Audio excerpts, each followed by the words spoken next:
El tema gobernante de este capítulo es, sin lugar a dudas, hermanos, la presencia de Dios. Desde el inicio hasta el final de este capítulo, el tema en mente es la presencia de Dios. Los primeros versículos no son muy alentadores en cuanto a la presencia de Dios, pues la presencia de Dios está siendo prácticamente alejada del pueblo. Pero al final del capítulo, la presencia de Dios está muy cerca a Moisés. Este tema no es solo el tema gobernante de Éxodo 33, este es el tema gobernante de Éxodo, porque recuerden, Éxodo es un libro de liberación, pero no solo de liberación para pasar una buena vida en la tierra de Canaán, es una liberación con el propósito de disfrutar del más grande bien que el hombre puede recibir, la presencia de Dios.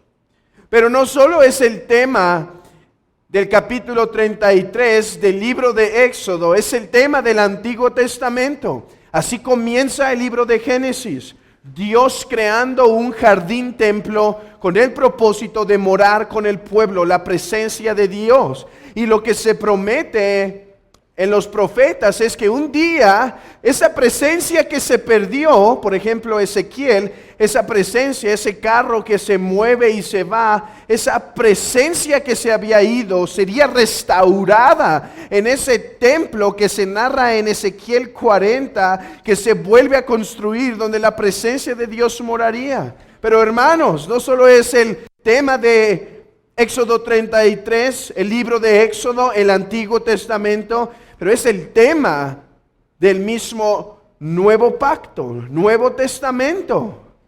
Empieza hablándonos que en el principio era el Verbo y el Verbo era con Dios y el Verbo era Dios. Y que este Verbo habitó entre nosotros, su presencia entre nosotros. Y cómo acaba el mismo la misma escritura, y aquí estaba la nueva ciudad, la nueva Jerusalén, y el pueblo habitaba con su Dios. Qué impresionante.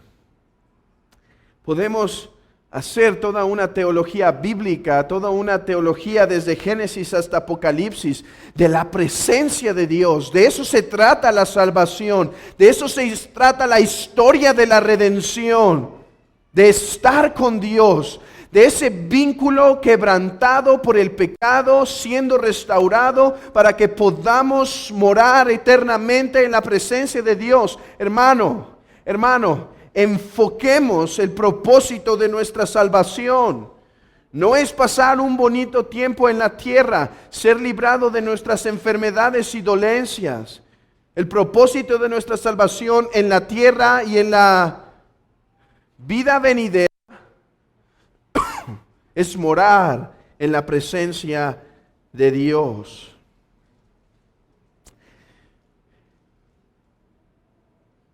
Pero debido a que este es un tema muy amplio y esto solo es una corta meditación, vamos a enfocar nuestro pensamiento en Éxodo 33 bajo tres puntos principales,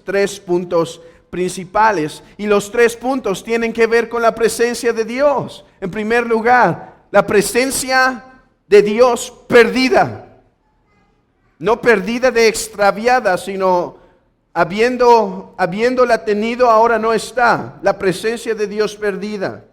En segundo lugar, la presencia de Dios buscada. Y en tercer lugar, la presencia de Dios encontrada. La presencia de Dios encontrada. Perdida, buscada, encontrada. Comencemos meditando sobre la presencia de Dios perdida. Es interesante, pero vean el versículo 3. Perdón, versículo 2. Y yo enviaré delante de ti el ángel y echaré fuera al cananeo y al amorreo, al eteo, al fereceo, al heveo y al jebuseo. Versículo 3. Pero yo no subiré en medio de ti.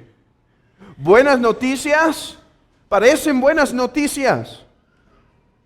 Dios haría entrar al pueblo a esa tierra prometida, tierra que fluye leche y miel. Y Dios enviaría su ángel. Ahora, el ángel en el antiguo pacto es un ser divino muchas veces. Muchas veces puede referirse a un ángel, una criatura. Muchas veces el ángel de Jehová es un ser eterno, el cual nosotros llamamos la segunda persona de la divinidad, el Logos, el Hijo eterno de Dios. Pero en este caso no se especifica quién es este ángel, al menos no a Moisés. Y le dice que el ángel los ayudaría a introducirse a la tierra, pero aunque eso parecen buenas noticias, en realidad no son buenas noticias, porque Dios le dice a Moisés, pero yo no subiré en medio de ti. Ahora, quizá muchos en el pueblo pudieron decir, está bien, voy a entrar. Como quizá algunos que piensan ser cristianos. Está bien, si no está la presencia de Dios allá, solo entrar. Sin embargo, para Moisés estas son malas noticias. No importa cuántos deleites puedan poseer en esa tierra que en las expresiones de Mesopotamia eran expresiones más excelsas, tierra donde fluye leche y miel. Pero no importa para Moisés cuán exuberantes puedan ser los deleites en esa tierra. Si Dios no está, no es buenas noticias. Pero ¿por qué su presencia es tan importante? ¿Por qué su presencia es tan importante? Porque si Dios no está con el pueblo, esta nación viene a ser como cualquier nación. Si Dios no está con el pueblo, el propósito de la redención no se cumple. Porque el propósito de la redención, repito, no es simplemente liberarnos de ciertas aflicciones. El propósito de la salvación es unirnos en eterna comunión con el Padre, con el Hijo y con el Santo Espíritu de Dios. Ahora noten esto. Versículo 4. Y oyendo el pueblo esta mala noticia, vistieron luto y ninguno se puso sus atavíos.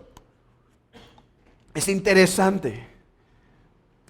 Estos son los que quedan después de que los levitas mataron a sus hermanos, que no se pararon por Dios, sino que prefirieron estar en el pecado de Aarón.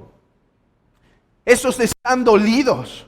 Se les ha dicho que Dios no subirá con ellos. Ellos están dolidos. Ellos se visten de luto. Y en el hebreo dice, ninguno se puso sus joyas. No hay fiesta. Era fiesta, van a entrar, les estoy prometiendo que van a entrar. Enviaré mi ángel. Dice, no es día de fiesta, es día de luto. Si la presencia del Señor no nos acompaña, no es fiesta, es día de luto. Hermano, ¿ves la presencia de Dios como la cosa más importante de buscar en tu vida? Hermano, ¿prefieres avanzar en esta vida poseyendo más de los deleites de este mundo a expensas de descuidar nuestra presencia, nuestra relación con Dios? ¿Prefieres buscar las cosas de este mundo y dejar a un lado la presencia de Dios? Aquí hay un pueblo, algunos de ellos regenerados, en luto. Dice, lo que hay en mi corazón de tristeza, lo voy a vestir. Quiero que vean que este es un día de muerte, de muerte. No es un día de gozo para el pueblo. En última instancia, ¿qué produjo esta división? Dice que eran duros de cerviz, o sea, que no bajaban el cuello, o sea, hombres orgullosos, o sea, hombres que decidieron pecar. Hermano, la próxima vez que seas tentado, examina esto. Cada que pecas, dices al Señor, prefiero la presencia del pecado que tu presencia. Prefiero la presencia del pecado que tu presencia. Porque eso es justamente la causa por la cual Dios se ha apartado de ellos. Porque ellos han fornicado espiritualmente. Se han unido espiritualmente con otro Dios. No importa que le llamaran Yahvé, Jehová. Así que esa es la condición del pueblo. La presencia de Dios perdida. ¿Y cuán grave es esto? Lo más grave que puede pasar. ¿Cuán grave es esto? Lo más grave que un hombre puede experimentar. Las palabras que el Señor dijo respecto a Judas aplican aquí. Mejor le hubiera sido no haber nacido. Mejor le hubiera sido no haber sido libertado de Egipto, que una vez estando en la presencia de Dios, perderla y regresar a un estado peor. Hermanos, es necesario examinar nuestros corazones a la luz de esta realidad. Cuán serios somos en buscar la presencia de Dios. Ok, pequé, perdí la presencia del Señor. ¿Y qué? Esta es la reacción de Moisés y el pueblo. Buscar la presencia de Dios.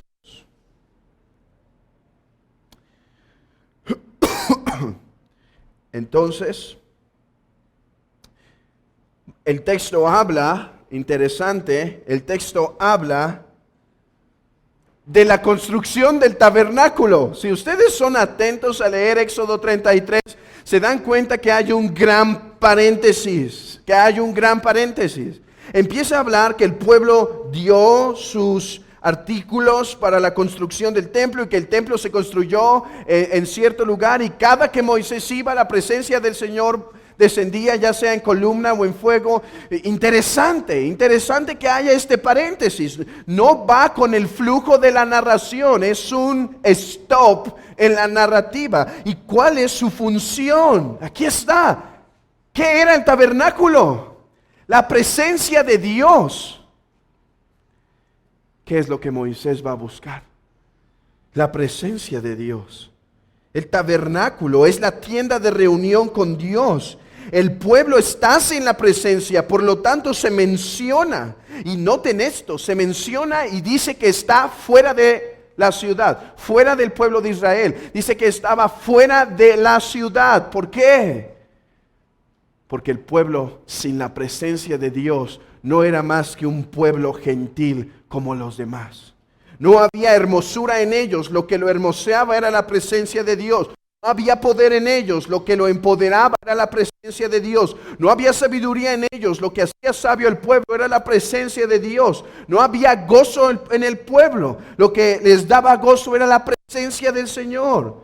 Así que Moisés va a buscar la presencia del Señor y ruega. Y dijo: Señor, tú me has dicho que yo he encontrado favor delante de ti. Por favor, tú no vas, yo no voy a subir. ¿Qué le dijo el Señor? Está bien, estaré contigo. Pero ¿saben? Es muy interesante lo que pasa después. ¿Qué hace después Moisés? Sigue insistiendo. Sigue insistiendo. Después de que le dice en el versículo 14, mi presencia irá contigo y te daré descanso, Moisés le respondió, si tu presencia no ha de ir conmigo, no me saques de aquí. Uno podría decir, Moisés, que no entendiste lo que te acaba de decir, ya no le muevas. Ya te dijo que sí va a ir contigo, pero noten el punto. Moisés sí entendió que Jehová iba a ir con él, pero Moisés todavía entiende que aunque Dios va a ir con Moisés, no va a ir con el pueblo. No va a ir con el pueblo. Entonces Moisés responde, si tu presencia no ha de ir conmigo, no me saques. ¿Y en qué conoceré que he hallado gracia ante tus ojos? Yo, aquí está el punto. En esta segunda petición, Moisés ya no está pidiendo por sí. Él tiene la presencia del Señor asegurada. Si es necesario, Dios le va a levantar una nueva nación. Ahora está pidiendo por el pueblo, porque es el pueblo que ha pecado. Y que yo y tu pueblo seamos apartados de todos los pueblos que están sobre la faz de la tierra. Jesús dijo a Moisés, y aquí es donde vemos que en realidad Moisés sí había entendido, pero que la presencia del Señor no había sido prometida sino a Moisés y no al pueblo. Y en este punto Jehová promete la presencia al pueblo. También haré esto que has dicho, por cuanto has hallado gracia en mis ojos y te he conocido por tu nombre. Dos cosas son necesarias para restaurar la presencia con Dios, la relación con Dios. Uno es verdadero arrepentimiento. Verdadero arrepentimiento. No un arrepentimiento de palabra. No un arrepentimiento que dice, en verdad sí estoy muy afligido, sino un arrepentimiento que en verdad se duele por el pecado y un arrepentimiento que demuestra en verdad un rechazo al pecado. A veces alguien pregunta, ¿por qué la presencia del Señor no ha sido restablecida en mi vida si me he arrepentido? La pregunta es, ¿en verdad ha sido el arrepentimiento verdadero? Dicen los cánones de Dort, nos dan sabiduría respecto a este punto. Y dicen los cánones que en ocasiones cuando el cristiano peca, Dios retira su presencia por un tiempo para que se aflija, Aquí está una clara evidencia, ¿no? El pueblo pecó. Señor, perdón. Bueno, sí, los perdono. No. Tienen que entender la gravedad del pecado, como dice el libro de Eclesiastés. Por cuanto no se ejecuta sentencia, el hombre sigue pecando, el hombre sigue cayendo. Aquí está el Señor. Ok, ya me arrepentí. Sí, pero lo que menospreciaste fue mi presencia. Por lo tanto, aflige tu corazón. Y dice que el Señor en ocasiones cierra el rostro para con su pueblo, para que éste se aflija, para producir verdadero arrepentimiento, y que cuando está verdaderamente arrepentido y dolido por su pecado, él puede ser restaurado a la presencia sensible de Dios. Si tú eres cristiano, sabes de qué estoy hablando. Y si tú eres cristiano y tu relación con Dios está quebrantada por el pecado, yo te digo, aflige en verdad tu corazón. Aflige con dolor tu corazón, a través de meditar en la gravedad del pecado, para que haya un verdadero arrepentimiento de parte de Dios. Intentar sanar el pecado con un poquito, como decíamos, cortando la mano con un palito de madera, no es algo que sirve.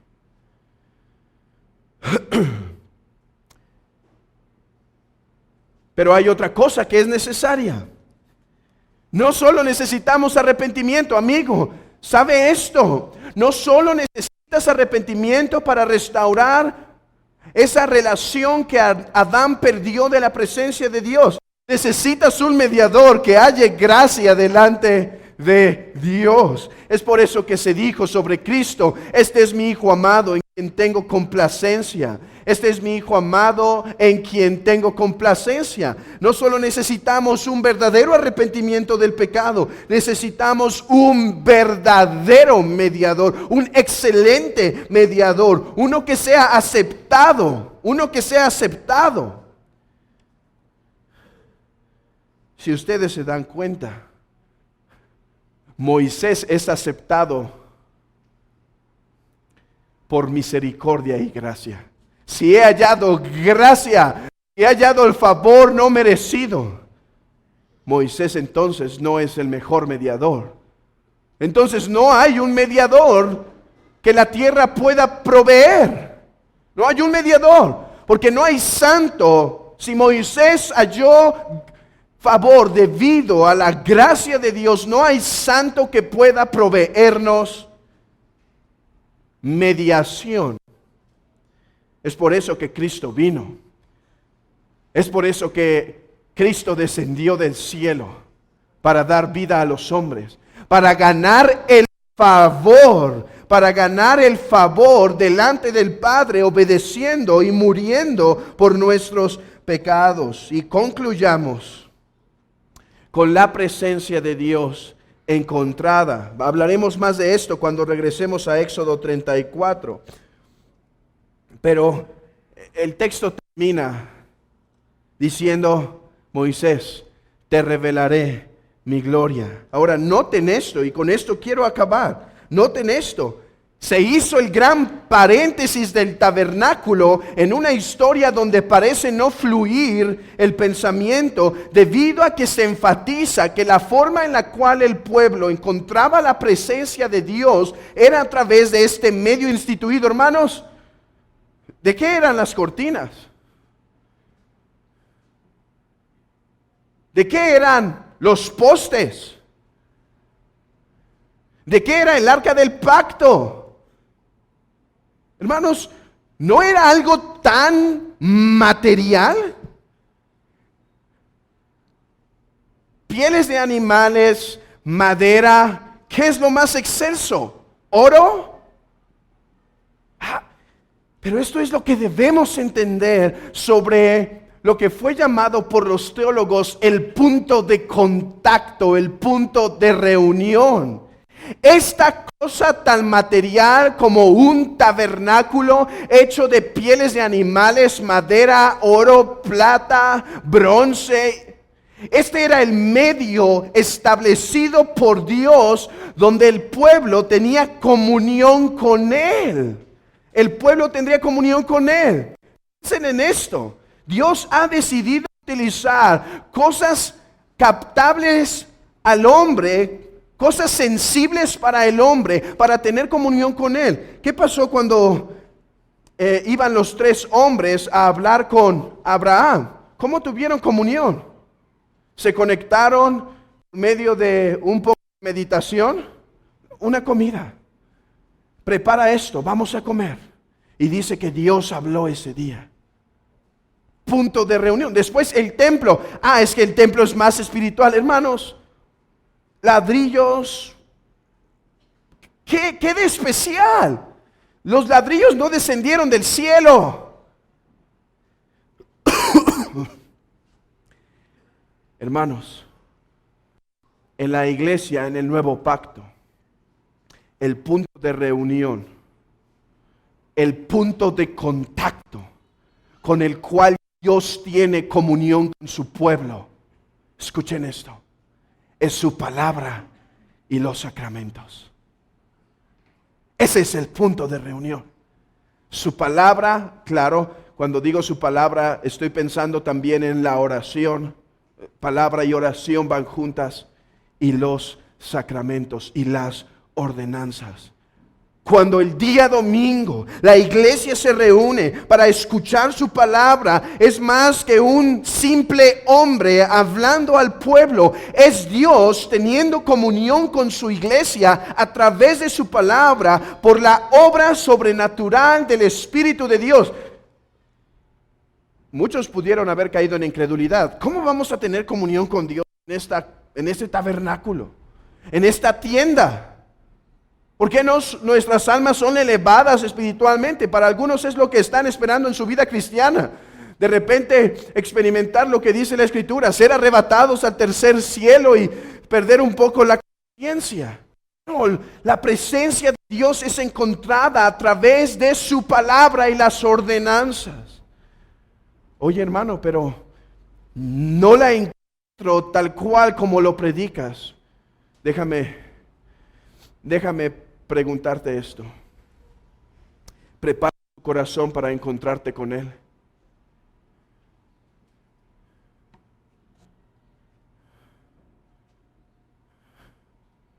El problema no es los sacramentos ni las ordenanzas. El problema es, preparaste tu corazón para venir el día de hoy a encontrarte con Él. Preparaste tu corazón afligiendo por el pecado que cometiste esta semana. O puedes venir sin ni siquiera haber preparado tu corazón, sin ni siquiera haberlo afligido. Quizá ni te acuerdas de los pecados de esta semana porque ni los has confesado al Señor. No es que los medios de gracia han fallado. Dios no falla. Hermano, pero yo sé la cena del Señor pero has meditado en tomarla. Has preparado tu corazón para recibirla apropiadamente, como esa pregunta del Catecismo Mayor de Westminster dice: ¿cómo preparar nuestros corazones para recibir la cena del Señor?